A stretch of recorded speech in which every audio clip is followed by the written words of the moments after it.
Ngày Tết quê em đơn sơ bình dị lắm, cây trái qua thơm bánh mứt dừa cà.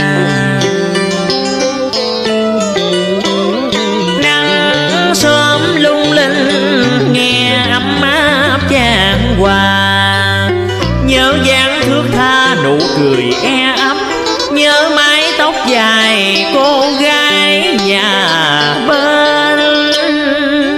Giữ trong lòng lời ai hứa không quên, hẹn ước xuân sang ta tròn duyên đôi lứa.